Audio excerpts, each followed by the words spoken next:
आज हम करेंगे कुछ इम्पोर्टेंट कॉन्सेप्ट क्लियर, जैसे SMTP, monetary protocol, NDLI, NAD and other concepts और प्रीवियस ईयर क्वेश्चन के साथ। जैसे कि हम 2019 के क्वेश्चन कर रहे हैं, तो हमारे पास क्वेश्चन है। हमेशा मैं कहती हूँ कि वीडियो कंप्लीट ज़रूर देखें, अच्छी लगे तो लाइक कर दिया करो, नहीं लगे तो कोई बात नहीं, लेकिन इसमें आपके काफ़ी इंपॉर्टेंट कॉन्सेप्ट भी क्लियर हो जाते हैं और प्रीवियस ईयर के क्वेश्चन भी रिवीजन आपको इंपॉर्टेंट कॉन्सेप्ट का ही पता चल जाता है। क्वेश्चन है हमारे पास, which of the following statement represent the main function of UGC. जो यूजीसी के मेन फंक्शन को रिप्रेजेंट करे वो कौन से हैं। हमारे पास ऑप्शन थे recognition of institutions, maintenance of quality and standards, appointment of vice chancellor, giving या provide grant to institutions, making state government responsible for education development. तो राइट आंसर तो है हमारा second option, maintenance of quality and standard. और first है recognization of institution, first, second और fourth जो giving provide grants to institution. अब देख लेते हैं इसकी, हम इसमें एक्सप्लेनेशन के साथ समझते हैं। तो जैसे हमारे पास जो हमारे ऑप्शन सही है वो है जैसे रिकॉग्नाइजेशन ऑफ इंस्टीट्यूशंस। तो UGC has a role in recognitions and listing of universities and institution under the UGC framework. तो वो जो एक इम्पोर्टेंट रोल जो यूजीसी करती है वो कि कौन कौन सी यूनिवर्सिटी हैं जो यूजीसी फ्रेमवर्क में आती हैं, कौन कौन से इंस्टीट्यूशंस हैं, वो उनकी पहचान देखती है। ठीक है। सेकंड है कि मेंटेनेंस ऑफ क्वालिटी और स्टैंडर्ड को मेंटेन करती है ये। This is one of the UGC को statutory responsibility determining and maintaining standard of teaching, examination and search, इन सब का वो मेंटेनेंस रखती है। तो अब देखते हैं हम इसकी जो यूजीसी के मेन फंक्शन माने जाते हैं वो कौन से हैं। वो है एक सबसे पहला कोऑर्डिनेशन, इसमें ही हमारे सारे आ जाएंगे क्योंकि क्वेश्चन देखो जो हम याद करते हैं वो हम करते हैं कोऑर्डिनेशन, ग्रांट, स्टैंडर्ड, लेकिन क्वेश्चन यूजीसी ने इसी में से पूछ लिया, लेकिन उसको पूछने का थोड़ा सा तरीका घुमा दिया। तो इसलिए हम देखते हैं कोऑर्डिनेशन है कि यूजीसी के काम क्या क्या होते हैं, मेन फंक्शन क्या है। तो कोऑर्डिनेशन एंड मेंटेन करना standard of university education in India. ठीक है, जो भी हमारे इंडिया में यूनिवर्सिटी एजुकेशन है उसके स्टैंडर्ड्स को कोऑर्डिनेशन करना, उनको मेंटेन रखना। सेकंड है ऑप्शन ग्रांट्स, जैसे इसमें ऑप्शन भी आया था। ठीक है, provide financial assistance, minimum standard of teaching, examination and research. जो फाइनेंशियल जो भी चीज़ें चाहिए, फाइनेंशियल जो भी हेल्प चाहिए होती है वो सब ये करती है। थर्ड है standard, determine the maintenance minimum standard of teaching, examination and research. तो इन सब पे वो मेंटेन रखती है। फोर्थ है रेगुलेशन, मॉनिटरिंग करना और प्रमोट्स करना क्वालिटी इन हायर एजुकेशन की, जो भी क्वालिटी को प्रमोट करना। एडवाइजरी रोल होता है इसका, advise the central and state government on higher education matters. जो भी मैटर्स होते हैं हायर या स्टेट गवर्नमेंट को, तो स्टेट या सेंट्रल गवर्नमेंट को वो एडवाइज़ करती है। ठीक है। सिक्स्थ है रिसर्च प्रमोशन, प्रमोट करती है और सपोर्ट करती है कि उस यूनिवर्सिटीज़ में रिसर्च पढ़ाई जाए, रिसर्च को इन सबको प्रमोट करती है। और जैसे हमने इसमें हमारे पास पॉइंट आया था रिकॉग्निशन, यानी कि पहचान। रिकॉग्नाइजेशंस, यूनिवर्सिटी रिकॉग्नाइज करती है यूनिवर्सिटीज़ को एंड इंस्टीट्यूशन को दैट मीट प्रिस्क्राइब्ड स्टैंडर्ड्स। ठीक है, जो भी मान लो उनके एक पहचान कहते हैं, जैसे यूनिवर्सिटीज़ होती हैं, ये यूनिवर्सिटी आती है, डीम्ड यूनिवर्सिटी है, ये स्टेट यूनिवर्सिटी है, सेंट्रल यूनिवर्सिटी है, तो वो सब ये देखती है। ठीक है, कि कौन सी किस स्टैंडर्ड में है, क्या है। तो development, promote the development of higher education in India, और इंडिया में प्रमोट करती है हायर एजुकेशन के डेवलपमेंट को। तो यूजीसी को हम सिंपली अगर याद रखना चाहे तो ऐसे कर सकते हैं, इसके function coordinates plus standards plus grants plus research और डेवलपमेंट ऑफ हायर एजुकेशन, इसका मेन काम है। नेक्स्ट क्वेश्चन है हमारे पास, which of the following is an online storehouse of all academic award like certificates, diploma, degree and marksheet etcetera.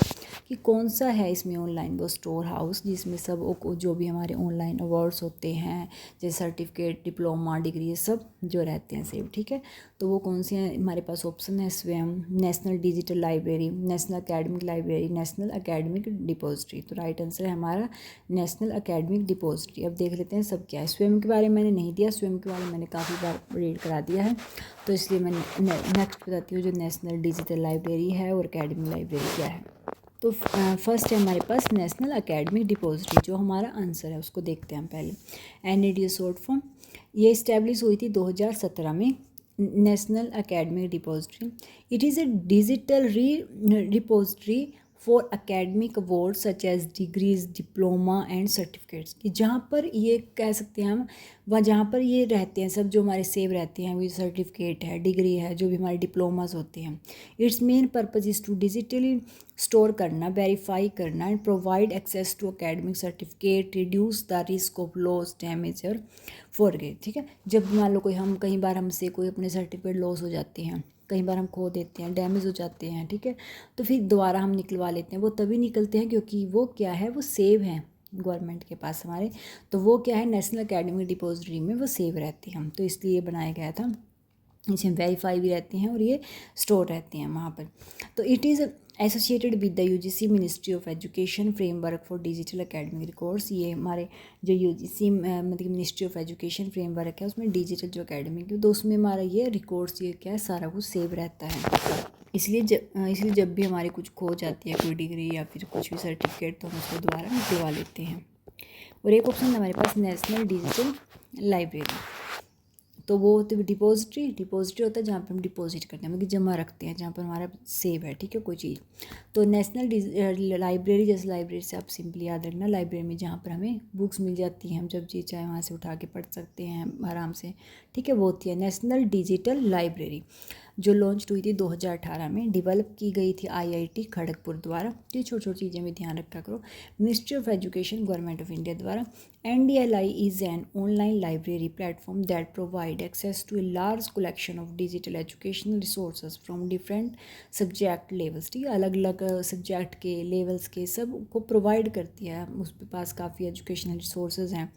और ये इसका पर्पज मेन क्या है कि to provide single window access to digital learning resource such as books, articles, videos, thesis and study material, कि सबको एक ही जगह पर सारी चीज़ें मिल जाए, मतलब कि बच्चों को हेल्प हो जाए, उनको जो भी चाहिए, चाहे उन्हें आर्टिकल्स हैं, वीडियोस हैं, थीसिस हैं, स्टडी मटेरियल्स हैं, बुक्स हैं, तो ये सब हेल्प करती है स्टूडेंट की।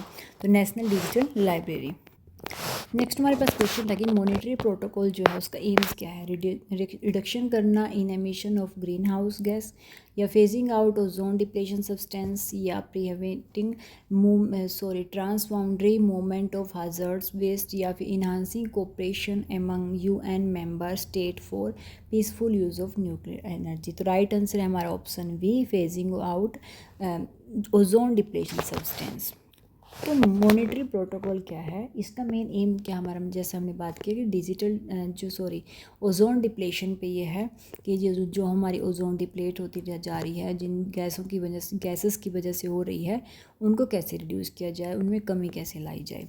It is a international environmental made to protocol the ozone layer by controlling and phasing at ozone layer depletion substance. जो भी ओजोन लेयर की डिप्लेशन की जो सब्सटेंस हैं उनको कैसे रिड्यूस करना है, कैसे कंट्रोल करना है, तो वो है मॉनिटरी प्रोटोकॉल। किस पे बेस है, ओजोन लेयर डिप्लेशन में। तो ये अडोप्टेड की गई थी 16 सितंबर 1987 में, प्लेस मॉनिटर कनाडा में, एंटर्ड इनटू फोर्स में आई थी 1989 में। इसके मेजर जो सब्सटेंस हैं जिसको कंट्रोल करने में इसमें बात की गई है कि कौन कौन से हैं जो सबसे ज़्यादा नुकसान पहुंचा रहे हैं हमारी ओजोन लेयर को, तो वो हैं CFCs, हेलोन्स, कार्बन क्लोराइड और मिथेल क्लोरोफॉर्म। ठीक है, तो ये गैसेस हैं जिनको ये कंट्रोल करते हैं, मेनली इसमें क्या है, CFC है। तो it is considered one of the most successful international agreement है ये। तो मॉनिटरी प्रोटोकॉल किस पे बेस है, ओजोन लेयर डिप्लेशन पे। और कब हुई थी, अडोप्ट की गई थी 1987 में, और फोर्स में कब आई थी, 1989 में, वो कनाडा में। ठीक है, तो एक हमारे पास क्वेश्चन आया था, the convenient place to store contact information for quick retrieval in email is. Option थे address box, message box, address box. इस तरीके से उन्होंने ऑप्शन 2 बार भी दे रखा था एड्रेस बॉक्स। तो राइट आंसर है option A, address box. Address box क्या होता है, is use to store contact information such as email address, की जो यूज़ की जाती है स्टोर करने के लिए जो भी हमारी कॉन्टैक्ट इन्फॉर्मेशन होती है, जो भी हमारी ईमेल एड्रेसेस होती है। ठीक है, तो एड्रेस बॉक्स क्या हुआ, जो मेनली यूज़ किया जाता है कॉन्टैक्ट इन्फॉर्मेशन, हमारी ईमेल एड्रेस, इन सब को स्टोर करने के लिए। नेक्स्ट हमारा क्वेश्चन है SMTP, इसकी फुल फॉर्म क्या है। सिंपल मेल ट्रांसपोर्ट प्रोटोकॉल या simple mail terminal protocol, simple mail transfer protocol या simple mail transmission protocol. Right answer option C, simple mail transfer protocol. वैसे ये है क्या? Simple mail transport protocol is a communication protocol use to send emails over the internet, की जो एक communication protocol है जिसमें क्या करते हैं कि सेंड करते हैं ईमेल किसी पे भी जो इंटरनेट की, ठीक है, थ्रू जाती है। तो मेन फंक्शंस क्या हैं? तो वो है सेंडिंग ईमेल, जैसे किसी पे भी ईमेल भेज रहे हैं। वर्क मेनली विद, तो वो क्या है कि जो मेल सर्वर के साथ इसका काम होता है, मेल, ठीक है, जो वर्क करती है मेल सर्वर के साथ। तो मेल इसमें क्या है? सिंपल मेल प्रोटोकॉल क्या है? कम्युनिकेशन प्रोटोकॉल है जो की जाती है use to send email over the internet, ठीक है, जो कि ईमेल को सेंड करने के लिए यूज़ की जाती है। जब भी हमारे पास जैसे ईमेल आते हैं तो वो सब कैसे आते हैं? Simple mail transfer port protocol. तो इसकी फुल फॉर्म ध्यान रखना, simple mail transport protocol. Fifth question हमारे पास, in a large part of eastern India the ground water is contaminated by, तो किसके द्वारा सबसे ज़्यादा वहाँ पर जो वाटर है ग्राउंड वाटर उसमें क्या पाया जाता है? आर्सेनिक, लेड या मरकरी या निकल। तो राइट आंसर है ऑप्शन ए, आर्सेनिक। तो आर्सेनिक क्या है? It is a toxic poisonous substance है when people are expose to high level, ठीक है, ये जब ज़्यादा मात्रा में अगर हमारे शरीर में जाएगा तो हमारे लिए जहर हो जाता है, जहरीला हो जाता है। It is can occur naturally soil and ground water, ये कि नेचुरली ही सोइल में पैदा होता है या फिर ग्राउंड वाटर में जो मिल जाता है। In part of eastern India, eastern India के पार्ट में, स्पेशली वेस्ट बंगाल में, बिहार में, ground water can contain elevated arsenic, की उसमें वहाँ पर सबसे ज़्यादा जो पाया जाता है पानी में वो आर्सेनिक पाया जाता है वेस्ट बंगाल की तरफ। Long term exposure to high arsenic level can cause serious health problem, और ज़्यादा अगर लगातार मतलब कि लॉन्ग टर्म तक इस पानी को पिए जाएंगे तो फिर वही है कि वो सीरियस हेल्थ प्रॉब्लम क्रिएट कर देता है। अगर हम देखें कि आर्सेनिक क्या इसके बेसिकली ये नेचुरली प्रेजेंट होती है, is naturally present in some underground sediments and rocks, में नेचुरली पैदा हो जाती है। When oxygen level are low certain minerals release arsenic into ground water, कि जब मान लो ऑक्सीजन लेवल कम हो जाता है तो नेचुरली क्या होता है कि जो ग्राउंड वाटर में तो रिलीज़ होने लगती है क्या? आर्सेनिक, मतलब कि यही आर्सेनिक जो गैस है यही इसमें रिलीज़ होने लग जाती है, ठीक है। तो अगर कभी भी ऑक्सीजन लेवल डाउन होता है तो ह्यूमन्स एक्टिविटी सजेस्ट, और कई बार जैसे माइनिंग के काम चलते हैं, इंडस्ट्री जो प्रोसेस होती है उससे भी उसका भी कंट्रीब्यूट है पानी में जो मिलता है ये आर्सेनिक। तो ये हेल्थ के लिए काफ़ी ख़तरनाक हो जाता है अगर ये ज़्यादा मात्रा में लगातार ही पिया जाए, और ये मेनली वेस्ट बंगाल, बिहार आदि में पाया जाता है, वहाँ के ग्राउंड वाटर में ये मेनली मिलता है।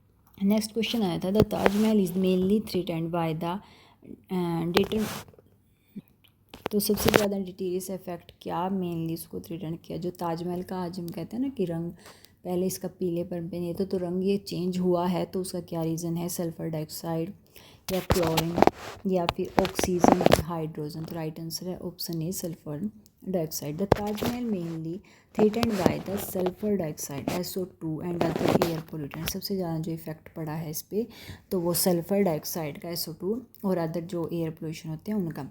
SO2 प्लस वाटर वेपर जो बना देता है सल्फ्रेटिक एसिड, ठीक है, तो H2SO4। तो जैसे आजकल जो एसिड रेन भी होती है मान लो तो उनका भी असर पड़ता है तो उसकी वजह से, ठीक है। तो जब ये वाटर ये मान लो एसिड रेन पड़ रही है तो उसमें SO2 मिक्स हो रहा है तो फिर वो क्या है? सल्फ्रिक एसिड बन जाता है।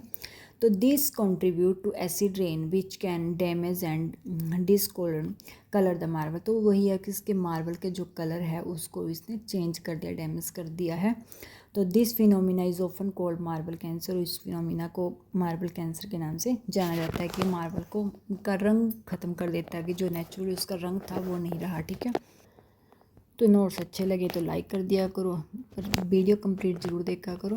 अगर कोई मिस्टेक हो तो प्लीज़ टेल मी, और कोई अगर कॉन्सेप्ट क्लियर ना हुआ हो तो प्लीज़ मुझे बता देना, तो मैं दोबारा उस पर कॉन्सेप्ट पे वीडियो बना दूँगी। Thank you for watching my video.